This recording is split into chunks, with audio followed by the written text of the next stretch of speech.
We use it for making liquid plant manure.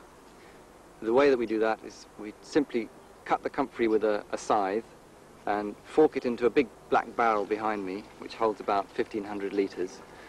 And out of the bottom of that barrel, in about a month's time, comes black liquor, which we then pasteurise and bottle and sell to garden centres. The comfrey patch is fertilised by the manure from the cattle during the winter. We bring our cattle in from December through till April, and then we compost that manure from April through to September. So we'll turn the manure 3 times under cover. And from the manure, from the composting process, comes an effluent, which is like a liquid, very strong liquid manure, which we'll pipe down through this blue pipe, and it comes out and fertilises the comfrey patch.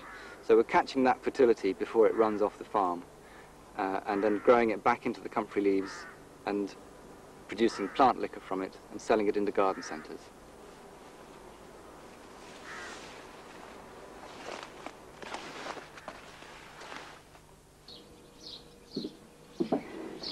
You can never have enough compost on a farm.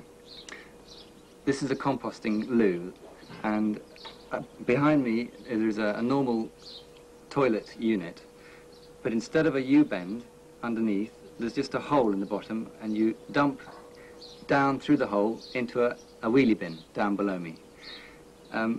We've also fitted the wheelie bin with a very small 12-volt fan, so that creates a slight vacuum in the unit down below, and that minimises the smell. And that's vented out through a vent pipe at the back, and it uses about £1 worth of electricity every year, so it's very minimal energy use.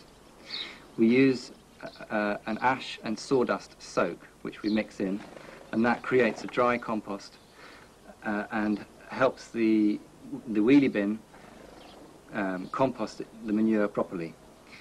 A wheelie bin should take about 5 to 6 months before it's ready to be changed, before it's filled up. And at that time, we take one wheelie bin out, we put a second wheelie bin underneath. So the first wheelie bin sits for another 5 months, composting, before that's eventually turned out. And we use that compost around the fruit trees, not directly onto food crops.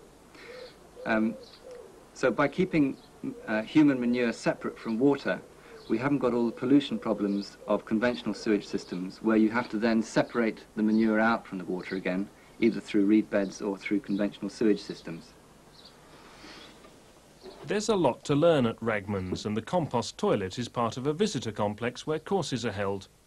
In the spacious surroundings of the newly converted barns, they teach the principles of permaculture. We need this knowledge.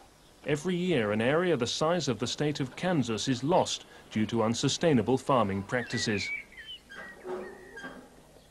Permaculture offers a viable alternative to such destruction, which can be practiced at any level between backyard and bioregion.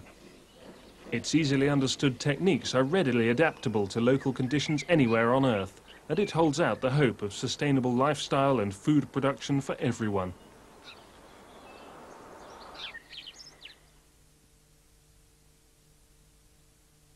And this really is ultimately a definition of sustainability, something that can go on and on and on, a little bit like a horse neighing in the background.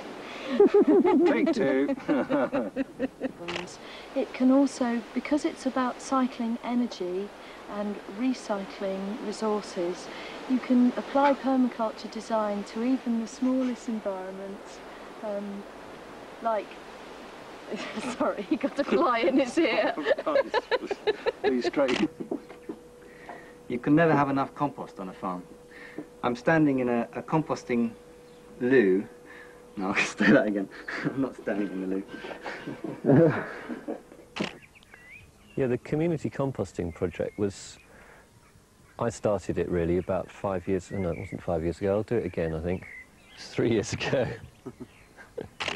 You can see the rate of growth from this chinampa. I put this willow in March this year. It's now July, so 5 months later, we've got 9 feet of growth. So you can see the phenomenal rate of growth from this system.